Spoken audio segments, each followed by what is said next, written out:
Shri Chaitanya Jaya Nityananda Jaya Advaita Chandra Jaya Gaura Bhaktavinda Jaya Jaya Shri Chaitanya Jaya Nityananda Jaya Advaita Chandra Jaya Gaura Bhaktavinda Jaya Jaya Shri Chaitanya Jaya Nityananda Jaya Advaita Chandra Jaya Gaura Bhaktavinda.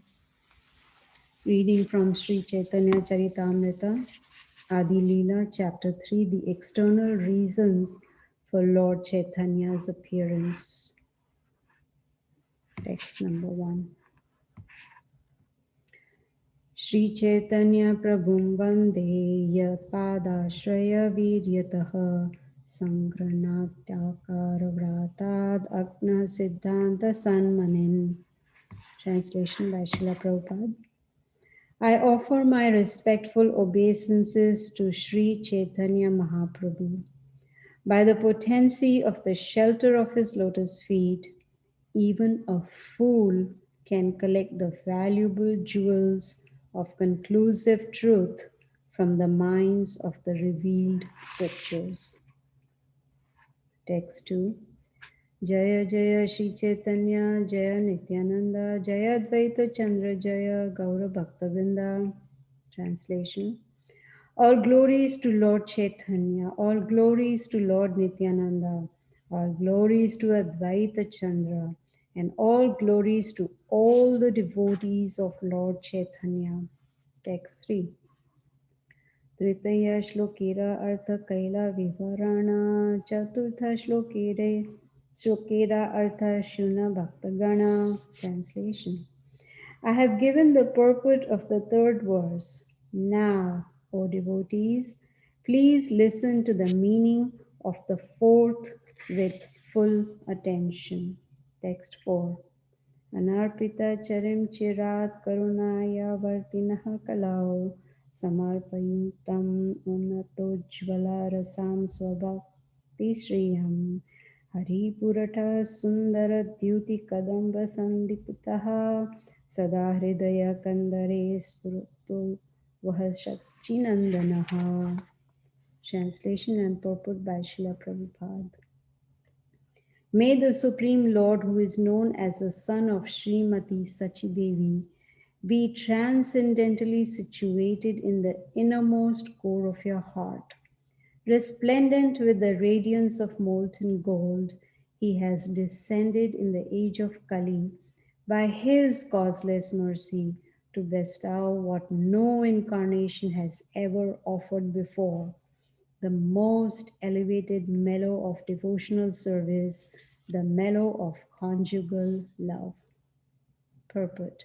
This is a quotation from the Vidakta Madhava 1.2, a drama compiled and edited by Srila Rupa Goswami. Text 5. Purna Bhagavan Krishna Vrajendra Kumara Goloke Vrajira Saha Nitya Vihara. Translation and purport by Srila Prabhupada. Lord Krishna, the son of the king of Vraja, is the supreme Lord. He eternally enjoys transcendental pastimes in his eternal abode, Goloka, which includes Vrajadham. Purpose. In the previous chapter, it has been established that Krishna, the son of Rajendra, or the king of Raja, is the supreme personality of Godhead with 6 opulences.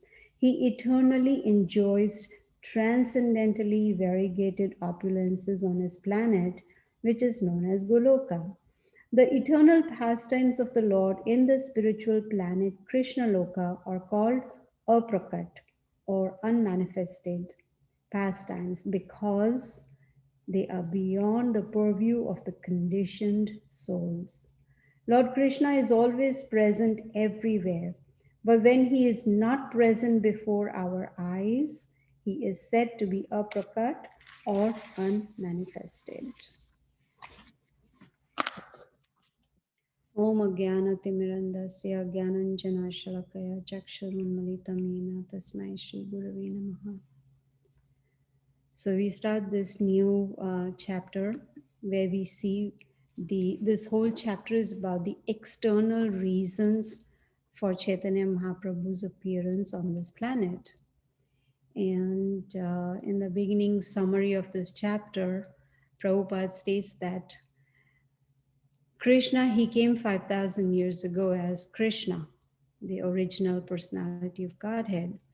And he thought after that it is wise to appear as a devotee. So it was Krishna's decision. And the reason for his appearance was very simple. One of the external reasons. He wanted to show us the mellows of devotional service, how to have a loving exchange with the Supreme Lord. And actually, that is the duty in this particular age of Kali Yuga, and that is Nam Sankirtana. When we chant, we somehow or the other connect with the Supreme Lord. And Chaitanya Mahaprabhu, he came to preach.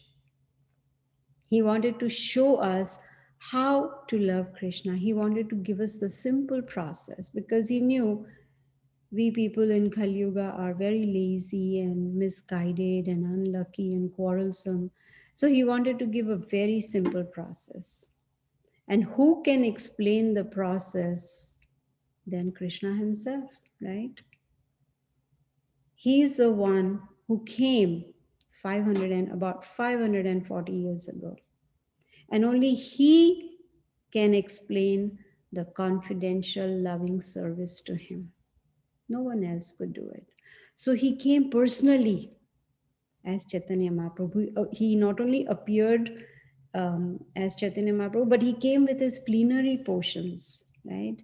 Krishnadas Kaviraj Goswami says that I'm presenting an authentic evidence from Srimad Bhagavatam and other scriptures.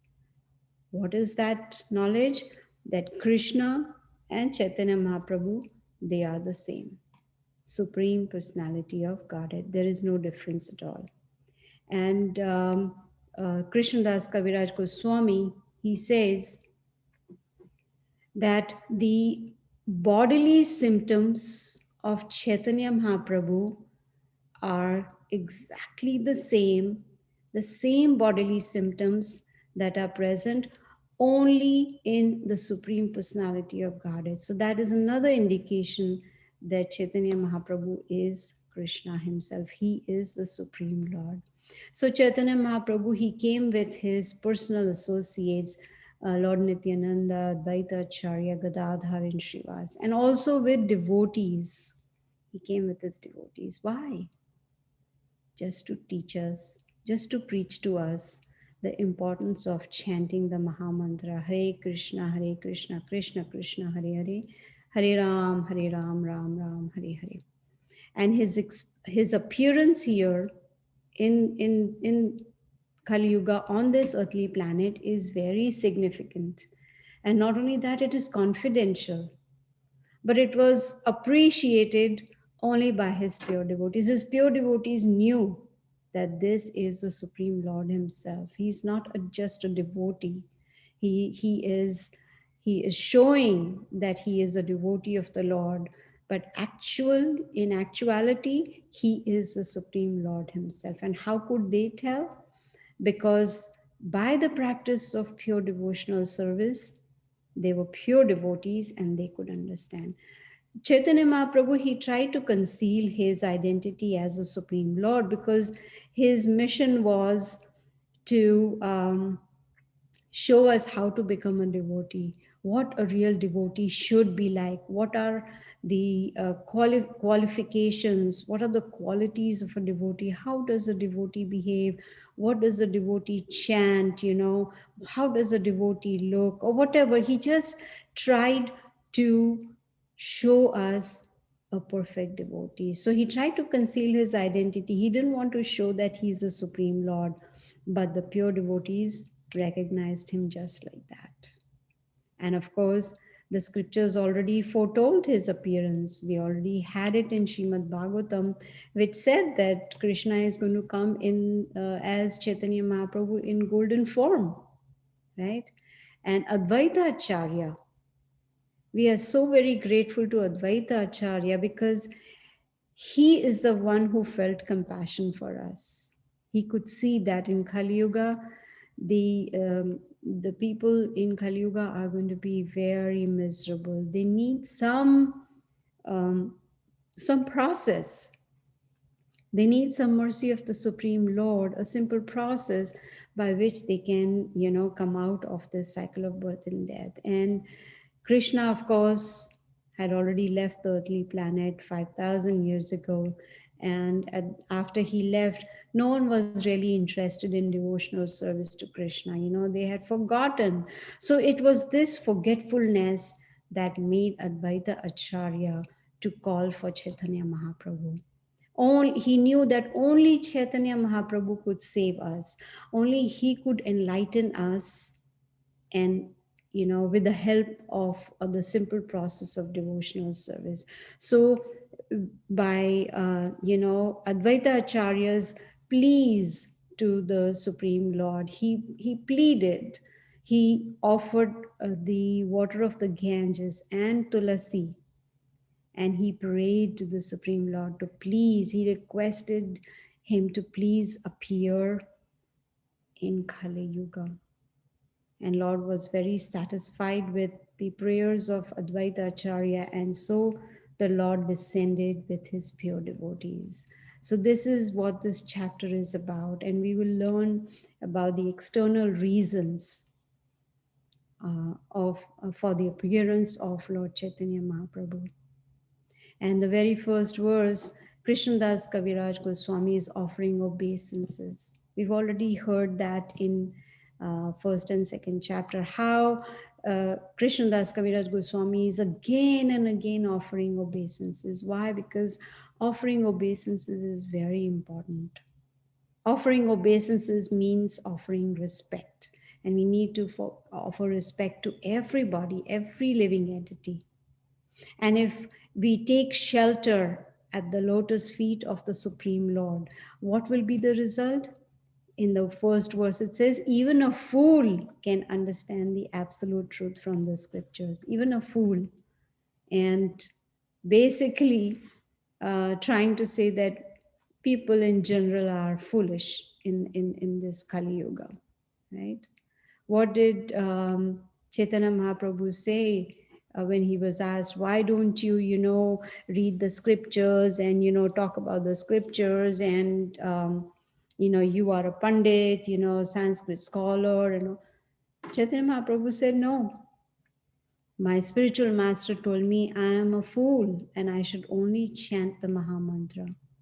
So here in this verse, Krishnadas Kaviraj Goswami is saying that even a fool can understand absolute truth from the knowledge of the scriptures. So understanding Krishna does not depend on our academic achievements. It doesn't depend on our material degrees. It doesn't depend on how well educated we are. No, it depends on the mercy of Guru and Krishna. Because here clearly it says, even a fool can understand the absolute truth, provided there is sincerity and seriousness, provided there is that greed to understand Krishna. We have heard this pastime when Lord Chaitanya Mahaprabhu was touring South India. He came across this illiterate person in South India, right, who couldn't even read. But even though he was illiterate, he understood the purport of Bhagavad Gita. He understood the summary of Bhagavad Gita. And Chaitanya Mahaprabhu recognized him as a true devotee, right? So just reading or just hearing is not sufficient. We cannot understand Krishna just by hearing or reading. Reading has to be scrutinizingly. Hearing has to be very attentive. And when we hear from authority, we contemplate on what we've heard and we put it into application. We apply it in our day-to-day life. Then even a foolish will be able to understand. Otherwise, Foolish people, they will not want to hear, or they would not want to surrender. In Bhagavad Gita, chapter 7, Krishna says, "Na mam dushkritino mudha prapadyante naradhama." He said four kinds of people do not surrender unto me, and the very first one is mudha. And Prabhupada translates that as grossly foolish. And what does foolish mean? Foolish doesn't mean that someone who doesn't have a degree, or some academic qualifications. No, foolish means someone who's ignorant of the real self, does not understand who I am, has no idea about goal of life, has no idea where I have come from, who am I, where do I need to go, but just wasting the human form of life, just simply wasting it. Vedescha sarver aham eva vedeya vedanta krit veda videva chaham. Chapter 15 Bhagavad Gita says, I am the compiler of the Vedas and I am to be known from the Vedas. That is the purpose of the Vedas. The reason we study Bhagavad Gita, Bhagavatam, Chaitanya, Caritamrta, all the Vedic summary of Vedas is to know Krishna. That is the purpose. That is the goal. And the verse is talking about shelter at the lotus feet. Is it easy to is it easy to kind of surrender at the lotus feet of the Lord? No, it's not easy. Our false ego does not allow us to take shelter of anyone. Our false ego does not allow us to bow down in front of anyone. But here, Krishnadas Kaviraj Goswami is saying that that is the way. We need to take shelter. And to take shelter at the lotus feet of the Lord, we need the mercy of Guru and Krishna. How do we get their mercy? By following their instructions. The spiritual master has already given us fixed instructions at least. Chant attentively, do the morning program, read Prabhupada books, preach, associate with devotees, do seva. These are fixed instructions that are there always. But then besides that also he has given us one-on-one instructions also. So when we follow those instructions, then the spiritual master is pleased, and then Krishna is automatically pleased. And in this verse, he's talking about valuable jewels of conclusive truth. This is a treasure house. It's very valuable, right? And just like Prabhupada explains that this conclusive truth, these scriptures, they are like our mother. And they are giving us information about our real Father, about our Supreme Father. And Chaitanya Mahaprabhu, our Supreme Father, he has come down to show us how to surrender, how to be a perfect devotee, how to purify, what to chant, and how to preach every town and village. Right?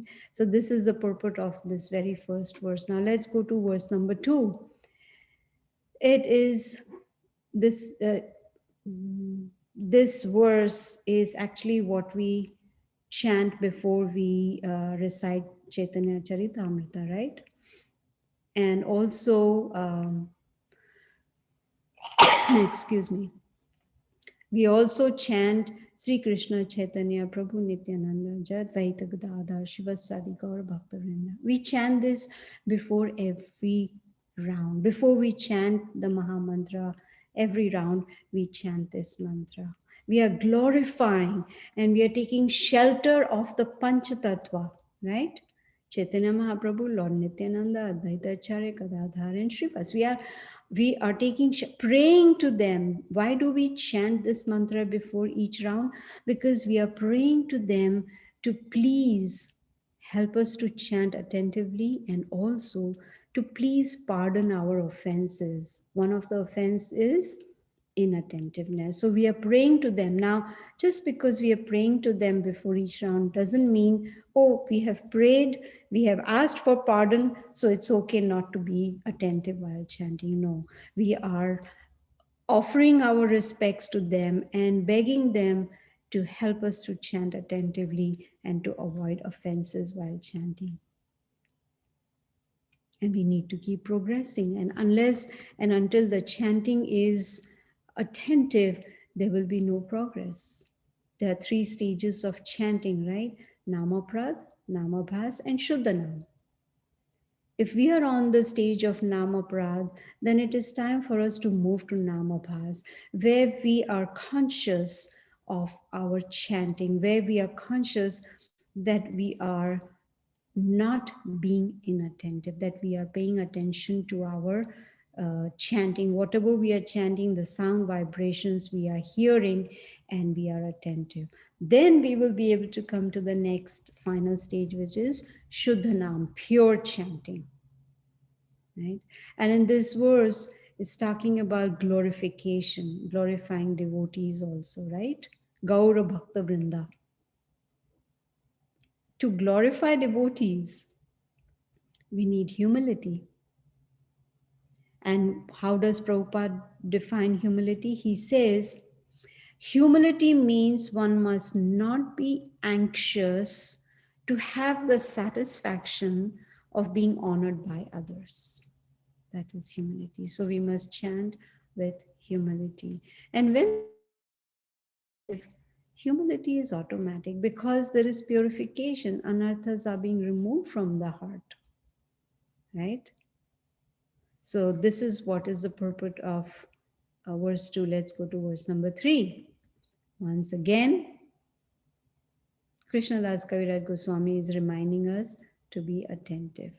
Attentiveness is very, very significant for devotional service. Devotional service begins with attentive chanting.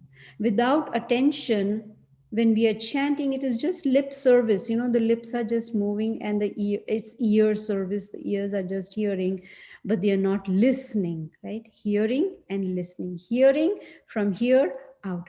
Listening means paying attention to it. So if we are just doing lip service and ear service, there will be little benefit because holy name has the power. But if we chant with full attention, then the benefit also will be full and complete. In verse number 4, it says that Chaitanya Mahaprabhu is situated in the innermost core of the heart.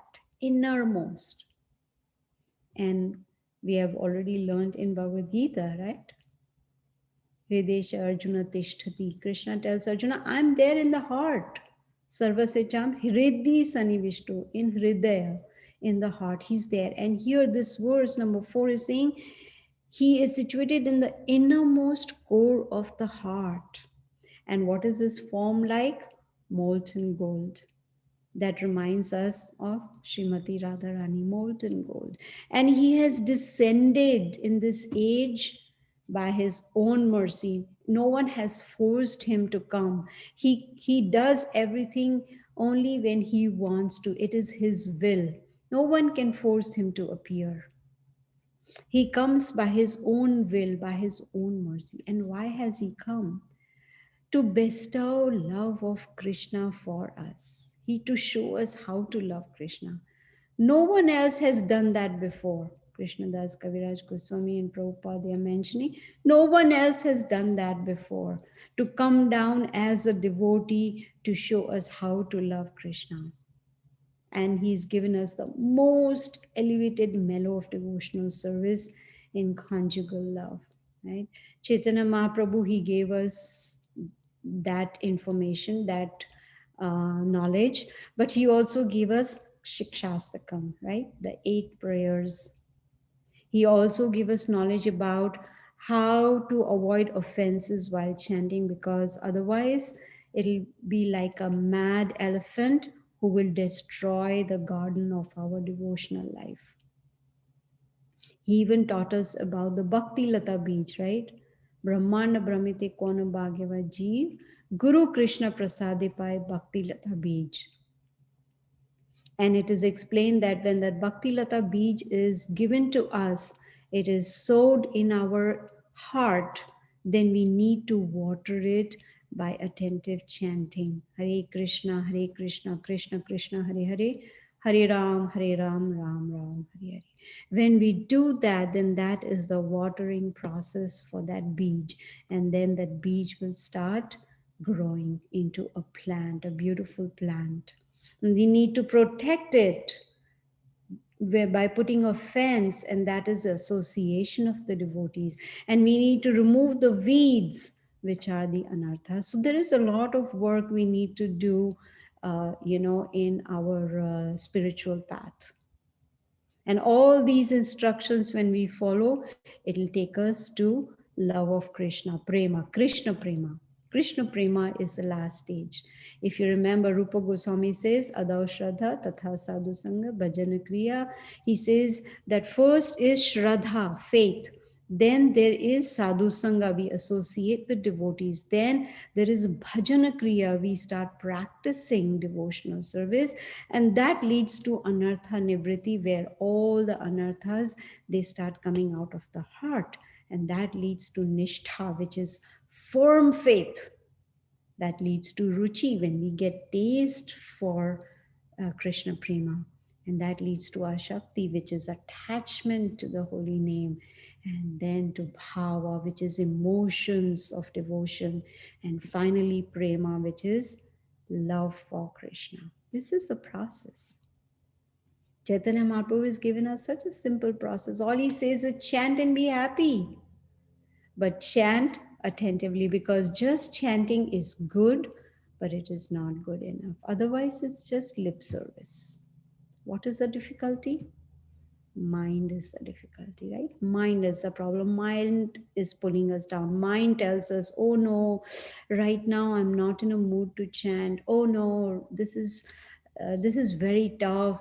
This is taking so long. 2 hours is a long time, etc., etc. So mind tries to pull us down. Mind tries to convince us that the mind is right, right? But Bhagavad Gita has taught us how to control the mind. Let's come to the final verse for today, which is number 5, where we see there's another reference that Krishna is the Supreme Personality of Godhead. Chaitanya Mahaprabhu and Krishna, they are the same. Two important points are mentioned in this verse number 5. The very first one is that Krishna's transcendental, eternal abode is Goloka Vrindavan. And the second point is that Vrajabhumi is the same as that eternal abode, Goloka Vrindavan. So Prabhupada, he talks about Krishna's pastimes in Goloka are aprakat, unmanifested. Why? Because our material eyes cannot see them. We are conditioned souls, so we cannot see those transcendental pastimes of the Lord.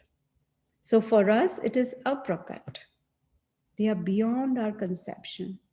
And Prabhupada has said that anything that is beyond our conception, we must accept the authority. We must accept a bona fide acharya. And we must accept the bona fide scriptures and learn from there. That just because we cannot see those transcendental pastimes doesn't mean they don't exist, right? It's only when Premanjana Churita Bhakti Vilochanena, when our eyes will be anointed with the love of Krishna, then we will be able to see. Then they will be prakat, then they will be manifested. So even though Krishna is present everywhere, we cannot see him because conditioning, because you can say we have cataract in our eyes, right? When there is cataract, then the vision is blurred. We cannot, the vision is very blurry. We can't really see clearly. So that is why, because we are conditioned, we cannot see the transcendental pastimes of the Lord. And that is why it is considered to be aprakat. We are unable to see the pastimes of the Supreme Lord. So this is how it ends at verse number 5. Hare Krishna. If anyone has any questions.